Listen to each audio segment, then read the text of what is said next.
자, 오늘 말씀을 보겠습니다. 아가서입니다. 아가서 4장 1절에서 16절 말씀입니다. 조금 긴데요. 여러분과 교독하겠습니다. 한 절씩 여러분과 함께 교독합니다. 내 사랑, 너는 어여쁜 고로 어여쁘고도 어여쁘다. 너울 속에 있는 내 눈이 비둘기 같고 내 머리털은 길르앗 산 기슭에 누운 염소떼 같구나.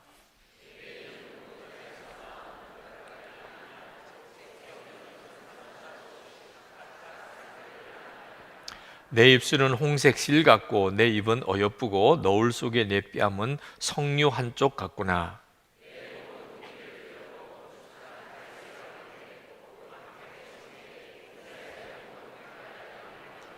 내 두 유방은 백합화 가운데서 꼴을 먹는 쌍태 어린 사슴 같구나.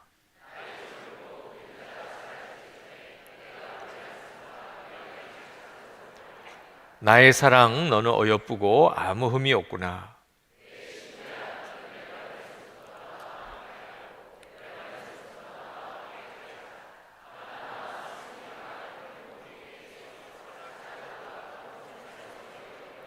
내 누이, 내 신부야, 내가 내 마음을 빼앗았구나. 내 눈으로 한번 보는 것과 내 목에 구슬 한 꿰미로 내 마음을 빼앗았구나.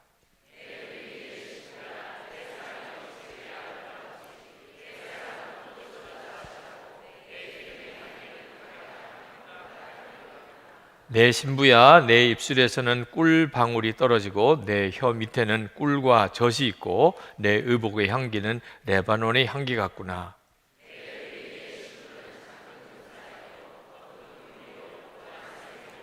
내게서 나는 것은 석류나무와 각종 아름다운 과수와 고벨화와 나도풀과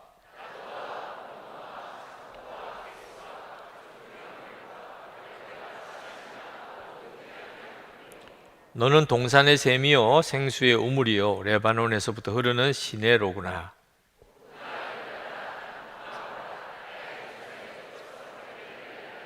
나의 사랑하는 자가 그 동산에 들어가서 그 아름다운 열매 먹기를 원하노라. 아멘. 아멘. 성경은 우리가 예수 그리스도의 신부라고 말합니다.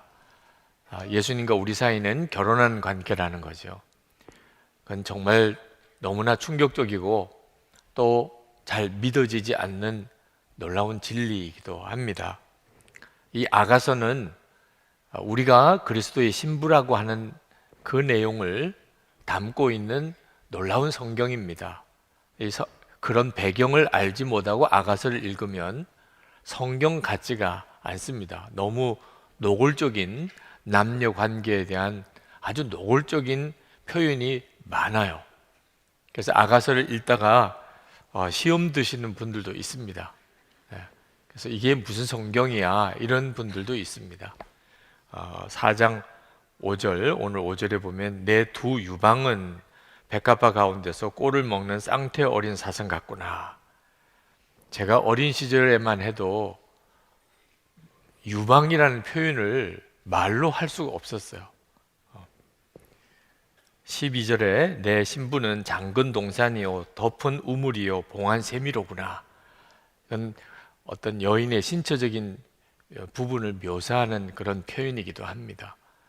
부목사 시절에 이제 성경을 새벽기도 때마다 한 장씩 읽어 내려가면서 강해를 목사님들이 돌아가면서 하셨는데 아가서만 오면 겁이 나요. 이 부분을 어떻게 성경 봉독시키느냐, 강해는 고사하고 읽는 것 자체가 목사님들마다 다 무거운 짐이라. 근데 아가서 4장 부분에 와서 담당하신 목사님이 고민을 많이 하셨어요. 이걸 어떻게 봉독하나. 우리도 다 궁금했어요. 야, 저 목사님 이제 저 성경 봉독 어떻게 하나. 근데 그 목사님이 오늘은 남자 성도와 여자 성도가 교독하겠습니다. 절묘하게 피해 가시더라고요. 그래서 1절은 남자 성도가 하고 2절은 여자 성도가 하시고 우리 자 시작 이렇게 하시더라고요. 그럴 정도로 이 아가서는 좀 오해도 있고 성경 같은 느낌이 잘 들지 않는 그저 남녀 관계를 연애하는 관계, 부부 관계를 묘사하는 그런 성경처럼 보이는데, 이 아가서는 원래 성경이 만들어질 때, 편찬할 때 처음부터 정경에 들어간 성경입니다. 이유는 하나님과 우리 사이의 관계가 부부 관계와 같다 하는 사실을 담고 있는 진리이기 때문에 그렇습니다. 믿어지지 않는 내용이에요. 그래서 성경에 넣은 거예요. 그냥은 믿어지지 않으니까. 사람들이 그냥은 하나님이 내 신랑이다, 나는 하나님의 신부다, 이 사실이 믿어지지 않으니까 하나님께서 이것을 성경 속에 담아두신 겁니다. 참 놀라운 일이에요. 여러분, 결혼하지 않고 있는 어떤 여인이 어느 날 자기에게 남편이 있다는 것을 누가 알려줬어요. 얼마나 기절초풍을 누리시겠어요. 결혼도 안 하고 혼자, 남자도 알지 못하는데 갑자기 나에게 나를 사랑하는 남편이 있다. 꼭 그런 기분이죠. 아가서를 읽고 하나님이 나에게 나를 아름다운 신부로 여기고 그리고 나를 너무 좋아하는 그런 신랑이다, 그런 남편이다, 그런 말을 들을 때 선뜻 믿어지는 분이 몇 분이나 되겠어요. 하나님은 아주 까다로우신 분이시고, 그죠? 우리의 죄 짓는 것을 항상 지켜보고 계시고, 그러다가 또 어떤 때는 한번 혼을 내시기도 하고, 우리를 믿음으로 연단시키시고, 그리고 마지막에는 심판하시고, 그런 하나님으로 많은 사람들이 하나님에 대해서 그런 이미지를 가지고 있어요. 이유는 영이 그렇습니다. 로마서 8장 15절에 보면 우리가 무서워하는 종의 영을 받지 않고, 이런 표현이 나옵니다. 그러니까 하나님이 무서운 하나님, 가까이 하기에는 너무 먼 하나님, 이런 하나님으로 생각하는 경우는 다 그 속에 영이 그렇게 역사하는 겁니다. 무서워하는 종의 영을 가지고 있는 거예요. 그래서 하나님이 멀리 느껴지고 무섭게 느껴지고, 그리고 하나님은 까다로운 하나님처럼 그렇게 느껴지는 거예요. 혹시 여러분 중에 지금도 하나님이 그런 하나님으로 생각이 되시는 분이 있다면, 그러면 여러분 안에 그 영이 떠나고 양자의 영, 하나님께로 온 영, 성령의 역사가 여러분에게 임하게 해달라고 기도해야 합니다. 여러분의 영이 바뀌면 믿음이 확 바뀝니다. 우리가 예수님을 믿어도 그냥 교회만 다니는 식으로 믿었다가는 좀처럼 하나님이 내 신랑이시고 나는 그리스도의 신부라고 하는 믿음이 생기지 않아요. 말만 그렇게 들었지 믿어지지가 않는다고, 느껴지지도 않고. 그런데 나는 죽고 예수로 사는 것이 예수 믿는 것이다. 그게 바로 십자가의 복음이다. 이 사실을 진정으로 받아들여. 이제는 나는 예수님과 함께 죽었구나, 예수님이 내 생명이 되셨구나, 이 사실을 정말 받아들이고, 그리고 성령께서 그 속에 임하여 역사하기 시작하면 갑자기 믿음이 확 달라져 버립니다. 하나님이 너무나 좋으신 아버지 뿐만 아니고 내 신랑이시고, 그런 믿음으로 바뀌어져요. 고린도 전서 2장 12절에 보면 우리가 세상의 영을 받지 않고 하나님께로 온 영을 받았으니 하나님이 은혜로 주시는 것을 알게 하려 하심이라. 하나님이 우리에게 은혜를 주셔도 영이 안 바뀌면 도무지 이해도 안 되고 믿어지지도 않습니다. 그런데 세상의 영을 받지 않고 하나님께로 온 영을 받으면 하나님이 은혜를 주시는 것이 비로소 믿어지고 이해도 되고, 그리고 가슴이 뜨거워져요. 여러분이 진짜 가져야 될 믿음, 우리가 하나님을 믿되 도대체 이 믿음이 어느 단계까지 갈까? 하나님과 나는 결혼한 부부와 같다. 하나님은 내 좋은 남편이시고 나는 주의 신부다. 이것이 믿어지는 단계까지 갑니다. 그러니까 여러분이 지금 그런 믿음이 아니시라면, 그러면 그런 믿음으로 주님이 여러분을 이끄신다는 것을 꼭 아셔야 돼요. 그렇게 구하셔야 됩니다. 하나님, 저에게 온전한 믿음을 주소서. 하나님이 나와 너무 놀라운 사랑의 관계 속에 있는 남편과 아내와 같이 한 몸처럼 그렇게 느껴지는 그 믿음으로 나를 인도하소서. 그렇게 구하셔야 돼요. 여러분, 우리의 믿음은요, 언제나 말씀이 주어지고, 그리고 처음에는 그 말씀이 잘 믿어지지 않다가 어느 순간에 말씀이 확신이 되어지는 단계로 우리 믿음은 자랍니다. 그러므로 여러분이 하나님이 역사하시는 믿음을 가질 때 먼저 말씀을 붙잡으셔야 돼요. 그 말씀이 당장은 여러분에게 믿어지고 느껴지지 않아도, 아, 말씀이 이렇구나. 그렇게 먼저 말씀을 붙잡고, 하나님, 이 말씀이 내 말씀이 되고 내가 믿어지고 누려지게 해주세요. 그렇게 가야 합니다. 말씀이 우리를 사로잡고 그게 믿어지기 시작하면 내 삶이 바뀌어요. 여러분도 보셨겠지만 국제시장이라는 영화에 보면 그 주인공인 덕수라고 하는 분이 그 어린 시절 흥남부두에서 이제 피난 배를 이렇게 탈 때 아버지와 헤어집니다. 여동생을 업고 배에 오르다가 여동생을 떨어뜨려요. 여동생이 어디 있는지 찾을 길이 없어요. 아버지가 배에서 내리기로 결단합니다. 딸이니까 어떻게 딸 두고 갈 수 있어요?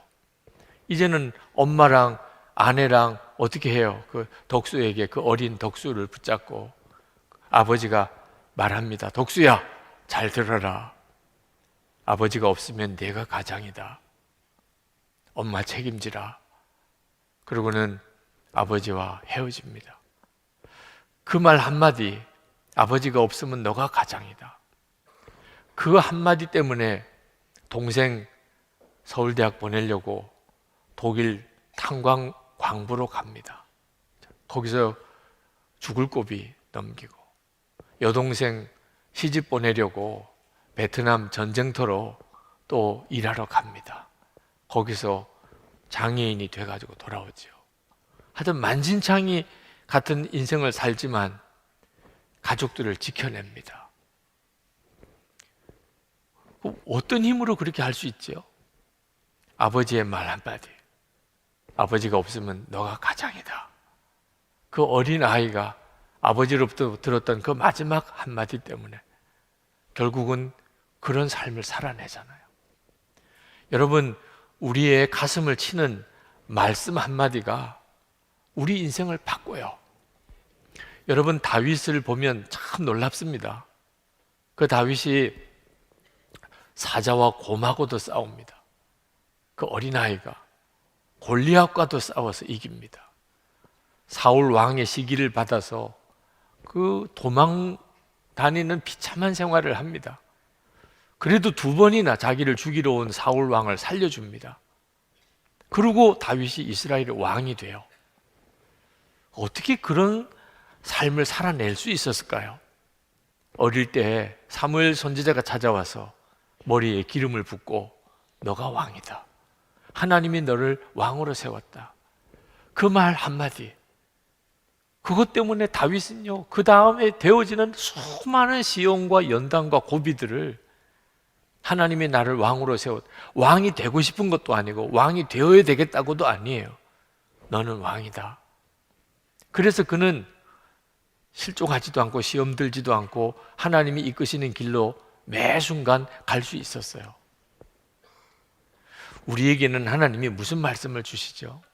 그리스도의 신부라니까. 우리가 할 일은 그 말씀을 붙잡는 거예요. 붙잡는 자와 붙잡지 않는 자는 삶이 완전히 다릅니다.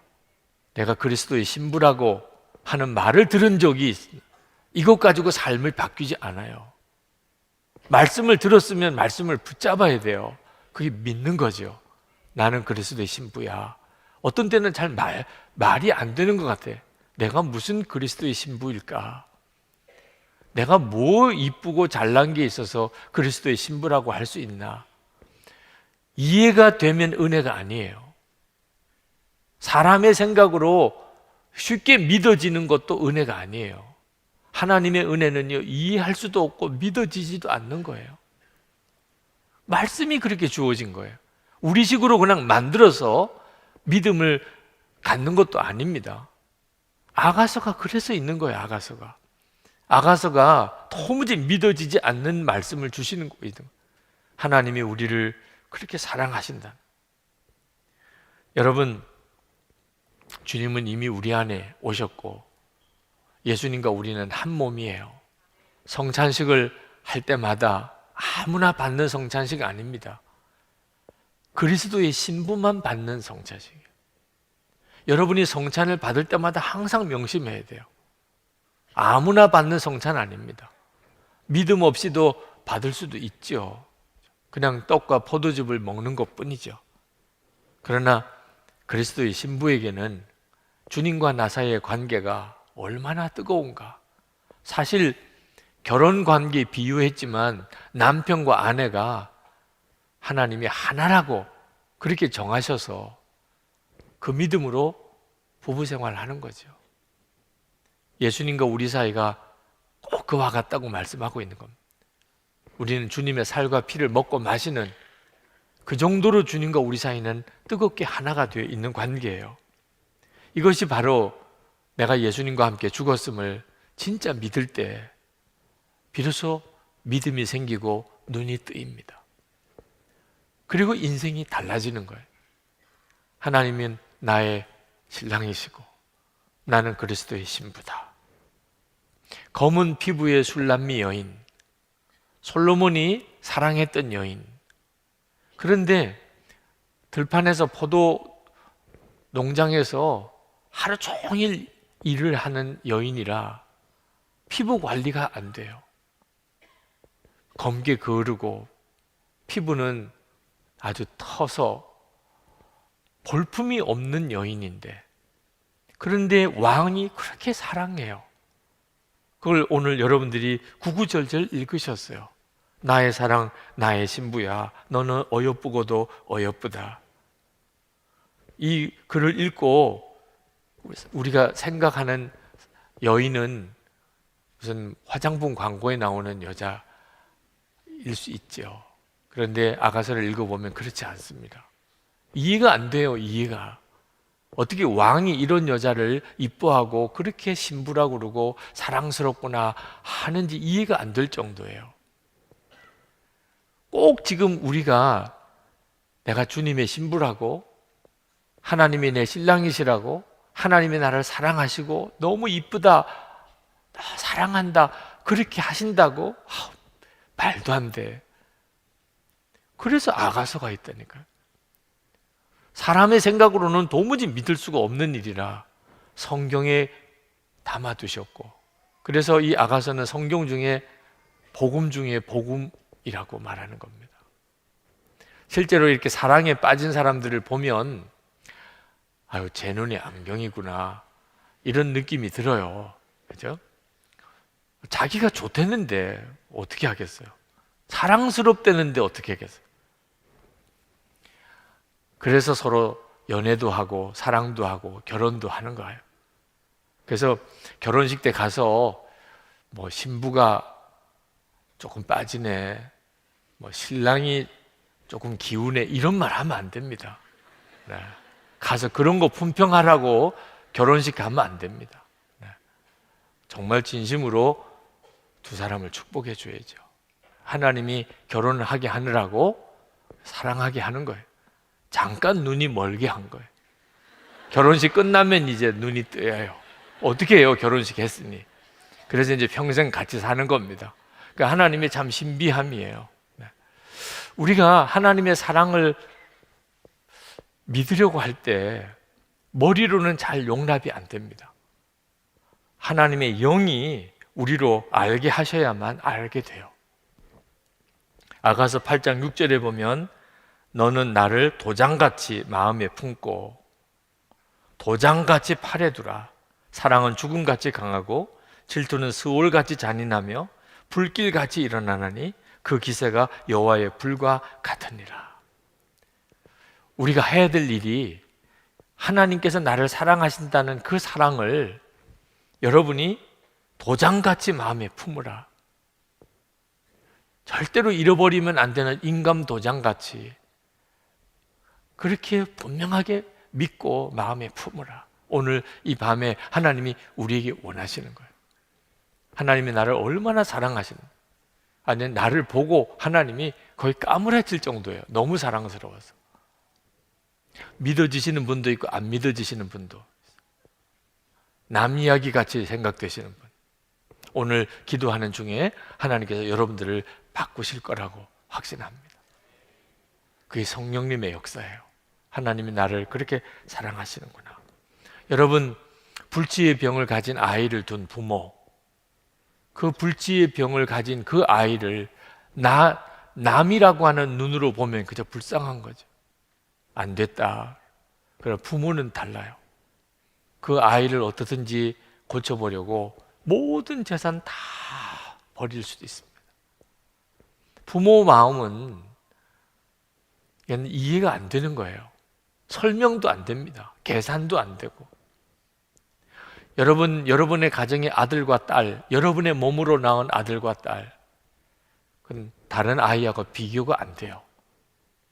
뭐 인물이 잘생겨서 사랑하는 것도 아니고, 말 잘 들어서 공부 잘해서 내가 그 아이를 잘 돌봐주는 것도 아닙니다. 그냥 내 아이니까, 무조건 내 아이니까, 그러니까 끝까지 그 아이를 품고 먹이고 그리고 공부시키는 거죠. 그게 부모 마음 아닙니까? 우리가 꼭 그 사랑을 하나님으로부터 받고 있어요. 여러분이 그 점을 믿음으로 받아들일 때부터 역사가 달라져요. 왜 예수를 믿고도 내가 아직까지 내 인생에 변화가 없나? 하나님이 나를 사랑하신다는 걸 내가 아직도 선뜻 받아들이고 살지 못하고 있기 때문에. 그래서 하나님께서 우리의 인생을 바꾸지 어려우신 거예요. 살아계신 하나님을 실제로 체험하면 얼마나 좋을까? 우리는요, 이제는 그런 생각할 사람이 아닙니다. 하나님이 우리를 얼마나 사랑하셔서, 그리고 우리 안에 오셨는데, 주님이 저에게 하시는 말씀을 들으면 사랑하신대요. 그걸 받아들이기가 어려웠어요. 저를 사랑하신다는. 오늘 이 시간에도 하나님은 여러분들에게 하고 싶으신 말씀은 하나입니다. 내가 너를 사랑한다. 그리고 여러분이 그걸 받아들이는 만큼 역사가 일어나요. 오늘 기도 시간에 그 깊은 주님과의 사랑의 교제 속에 들어가게 되기를 축복합니다. 사실 남자로서 자기가 신부라고 말하는 것이 좀 어색해요. 여자분들은 좋으시겠어요. 신부 그러면 느낌이 확 오니까. 남자는 참 어색해요. 그죠? 내가 신부라니. 그 신부가 뭘 어떤 느낌일까? 항상 신랑만 해봤기 때문에 신부가 어떤지를 잘 모르겠어요. 근데 성경에서 말하는 이 신부다 하는 것은 성의 구분이 있는 표현이 아닙니다. 남자나 여자나 다 그리스도의 신부예요. 다윗, 남성적인 이미지지요. 다윗, 그도 하나님의 신부예요. 세례 요한, 이미지 자체가 벌써 아주 거친 남성상을 가지고 있잖아요. 사도 요한, 그는 우리의 아들이라고 굉장히 성격이 불같았던 사람. 사도 바울, 스데반 집사를 죽게 하고 그리고 예수 믿는 사람 잡아 옥에 가두고 이랬던 그 사람, 다 그리스도의 신부예요. 남자와 여자의 남성상, 여성상 의미가 없어요.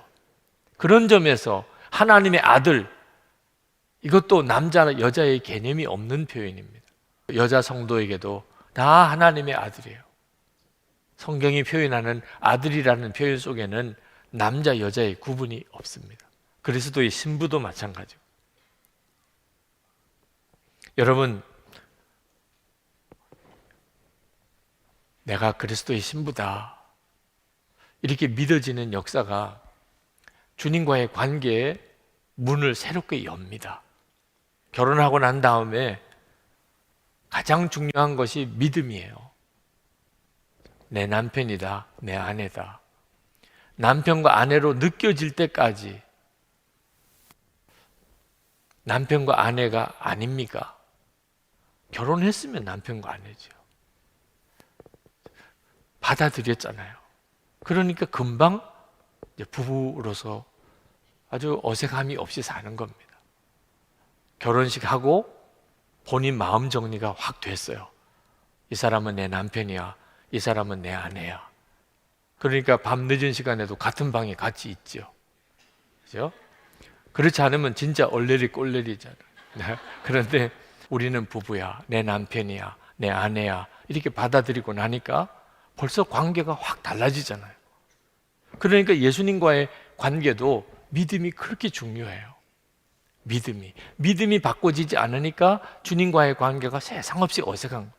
하나님은 가까이하게 너무 멀리 먼 분처럼 느껴지는 거예요. 여러분이 진짜 예수님을 믿을 때는 여기는 믿음이 있어야 합니다. 로마서 6장 11절에 이와 같이 너희도 너희 자신을 죄에 대하여는 죽은 자요 그리스도 예수 안에서 하나님께 대하여는 살아있는 자로 여길지어다. 오늘 우리에게 주시는 이 말씀이 정말 그렇습니다. 그리스도의 신부라고 여길지어다. 예수님은 신랑이라고 여길지어다. 이렇게 주님과의 관계가 사랑의 관계가 되어질 때 얼마나 놀라운 일이 벌어지는지. 육군사관학교에서 의미 있는 실험이 있었는데 어느 교수님이 그 월요일마다 이제 외박을 갔다 온 우리 사관 생도들 이제 긴장 놓치지 말라고 월요일마다 이제 시험을 보는데 성적을 가만히 보니까 외박 안 나가고 그 학교 남아서 계속 공부한 생도와 외박을 나가서 애인도 만나고 이러고 온 생도와 성적을 보니까 정 예상과 다르게 나가서 애인 만나고 온 생도가 성적이 더 좋아요. 외박도 안 나가고 도서관에서 공부한 생도보다. 그래서 그 점에 대해서 흥미를 가지고 가만히 이제 그 정말 사례를 모아서 연구를 해봤더니 사랑한다는 감정이 있는 사람이 공부의 효율도 엄청 높더라는 거예요. 사랑하는 사람이 있는 사람, 그 사람이 공부도 잘한다는 거예요. 우리가 예수님과 사랑의 관계 속에 들어갈 때 우리 삶이 확 달라져 버려요. 그러니까 여러분이 예수님을 믿어도 그저 주님 저를 도와주세요, 제 어려운 문제 해결해 주세요 이런 형편이 아니고 주님 사랑합니다, 주님 나 사랑하시고 나도 주님 사랑하고 실제로 정말 부부처럼 예수님과 연애하는 그런 감정으로 사는 성도는 그 삶과 사역이 엄청나게 역사가 일어나요. 어느 목사님의 딸이 7살인데 소변을 못 가려요. 아내는 그 이불 빨래가 얼마나 힘든지 손이 다 해질 정도. 7살 때까지도 여전히 아침에 일어나면 이불에다가 오줌을 쌌어요. 목사님이 한 번도 그 점에 대해서 딸아이에게 뭐라고 하지 않았어요. 계속해서 아무개야 내가 너를 사랑한다, 너무 이쁘다. 그 오줌 7살 때까지도 오줌 싸는 딸 오줌 싸고 나도 이쁘다, 사랑한다 그렇게 해줬어요. 어느 날 집회 끝나고 밤늦게 들어갔더니 애들 다 자는데 사모님이 딸 이야기를 하더랍니다. 오늘 아침에 오줌 싼 옷을 받고 입히는데 엄마 들으라는 듯이 말하더래요. 그 딸아이가 내가 오줌 싸도 아빠는 나를 사랑한댔다. 내가 오줌 싸도 아빠는 나를 사랑한댔다. 그렇게 말하더라고. 목사님이 가슴이 찡해요. 그 7살 된 아이지만 그 아이에게도 부끄러움이 있거든요. 엄마한테도 창피하거든요.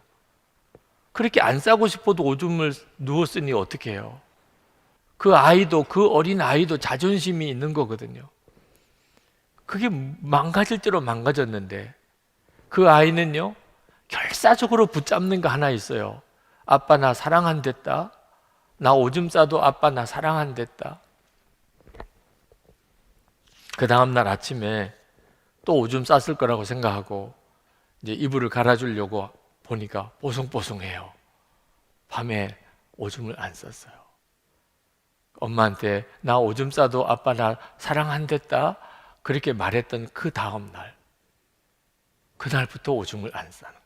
그 다음날도 너무나 기쁘더래요.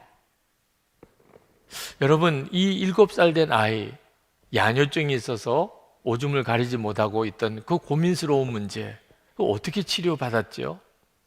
아빠가 여전히 나를 사랑할 수 없을 상황이니까 그게 진짜 사랑인 거죠. 그렇게 내가 오줌을 싸도 아빠는 나 사랑한댔다. 이게 진짜 마음에 믿어지고 입으로 고백이 되는 순간에 비로소 오줌도 가려지는 역사가 일어나더라. 목회를 하다 보니까 아이를 학원 보내고 과외시키고 이럴 수가 없어서 고민을 했는데, 그래, 억지로 어떻게 하겠어? 없는 돈 어디서 만들겠어? 내가 할 수 있는 일은 그저 아들을 축복하는 것밖에 없다. 그래서 목사님이 과외도 못 시켜요. 학원도 못 보내요. 그런데 아들 초등학교 다닐 때부터 매일 축복한다. 사랑한다. 하나님 너 사랑한다. 그 축복 기도만 해준 거예요. 매일 끌어안고 사랑한다. 주님의 마음으로 머리에 안수하고 대학을 정말 들어가고 싶은 대학을 들어갔습니다. 그리고 너무 기뻤대요. 과외시키는 거 비교 안 되게 효과가 좋은 게 사랑한다고 고백해 주는 거, 계속 들려주는 거. 여러분, 하나님이 나 사랑한다는 게 이렇게 내게 믿음이 되는 순간에 인생이 달라진다는 거예요. 그 놀라운 은혜를 우리가 가지고 있어요. 내가 그걸 안 받아들이니까 여전히 내 삶은 답답한 거죠.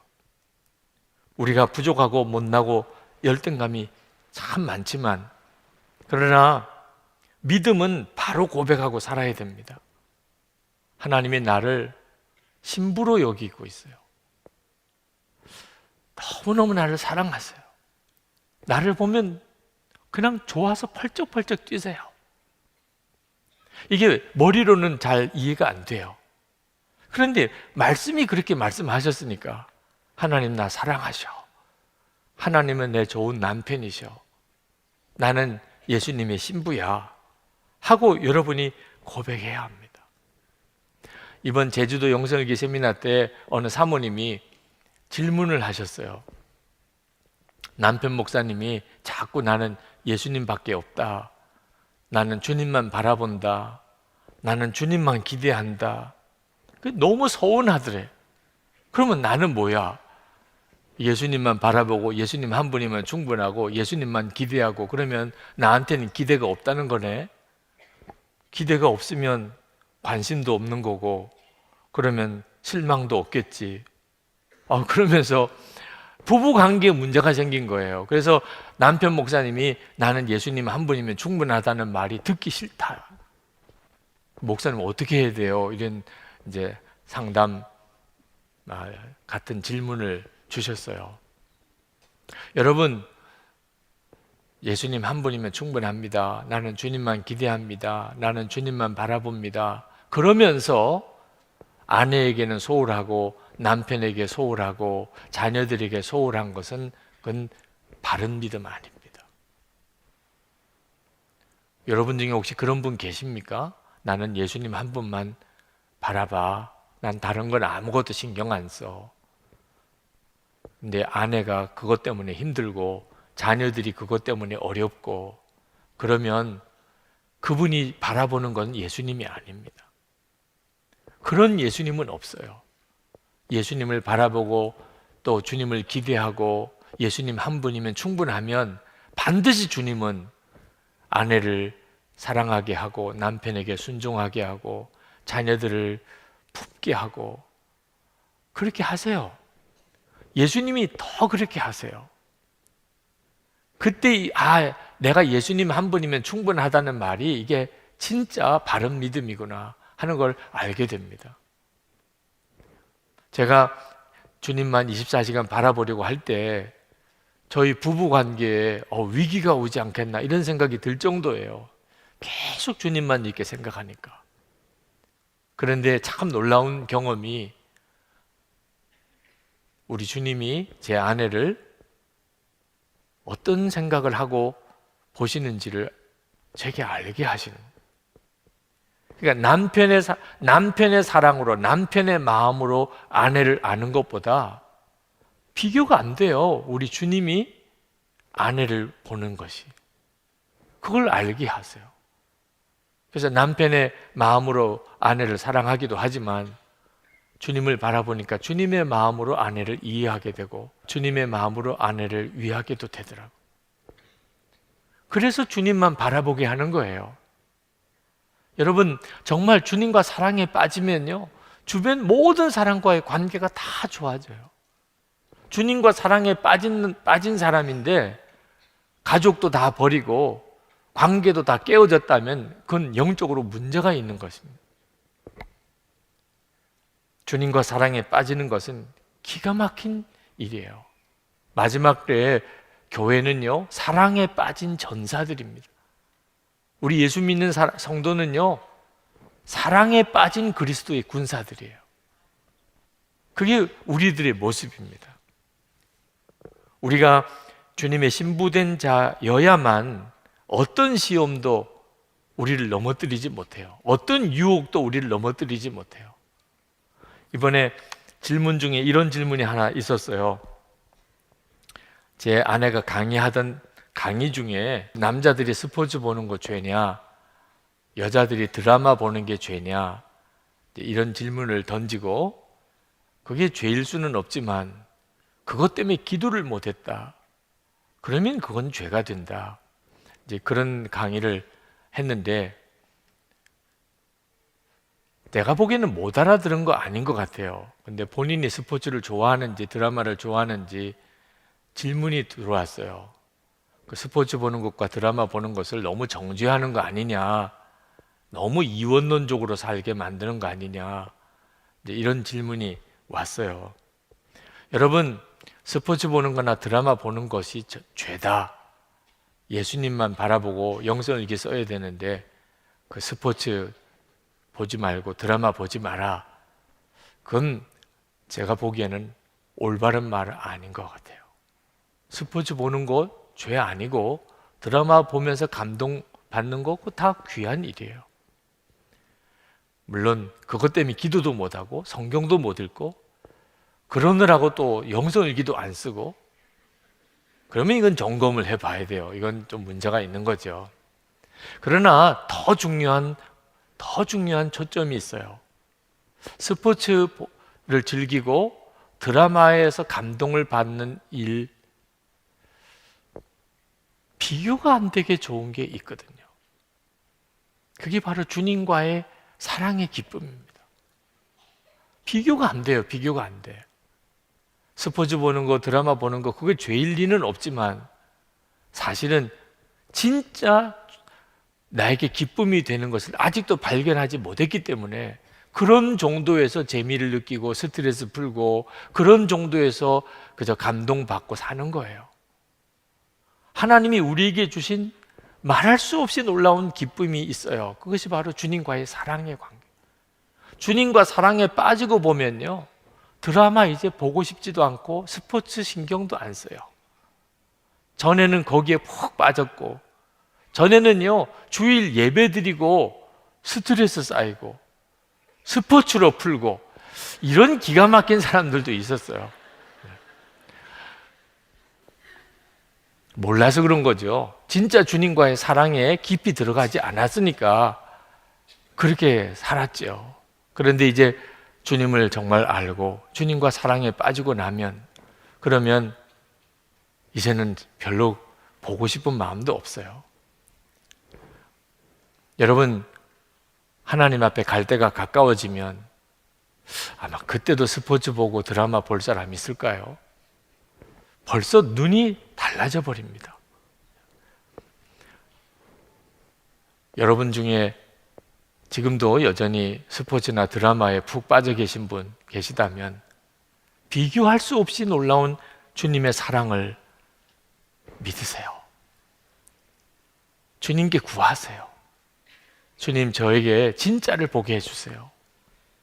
어느 목사님이 가까운 친척분 병원에 입원했다고 그래서 신방을 갔습니다. 간경화가 굉장히 심한 비교적 젊으신 분인데도 병원에 갔더니 죽을 때가 가까웠는지 병원에서는 벌써 손을 놓은 상태더라.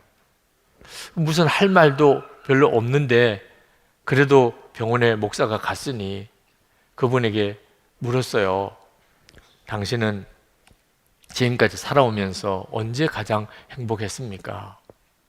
그랬더니 그분이 한참을 이렇게 생각하더니 아무리 생각해도 행복했던 기억이 없습니다. 그러면서 눈물을 쭉 흘려요. 난 한 번도 행복해 본 적이 없구나. 그게 목사님을 만나서 이렇게 마음에 깊이 깨달아진다고 그렇게 울더래요. 그리고 얼마 뒤에 세상을 떠났습니다. 장례식을 하기 위해서 그 빈소에 갔더니 담배가 그 초등학교 1학년 남자아이가 상주예요. 그 아이 두고 그냥 그 사람이 세상 떠난 거죠. 이 어린아이가 계속 담뱃불을 붙이고 분향하는 단 앞에 그걸 꽂아 놓고 있어요. 그래서 담배가 다 타들어가면 또 새 담배 불 붙여가지고 거기다가 올려놓고. 너 뭐하냐? 아버지가 마지막 운명 숨 거두기 전에 담배 한 대 피고 싶다. 그리고 으악 그렇게 돌아가셨대. 그 아버지의 마지막 유언이에요. 그래서 그 담배 한 대 피고 싶다 그러고 돌아가셨으니 그래서 그 빈소에 계속 담뱃불 끄지 않고 그렇게 계속 그 아들이 담뱃불 피워주고 있더래요.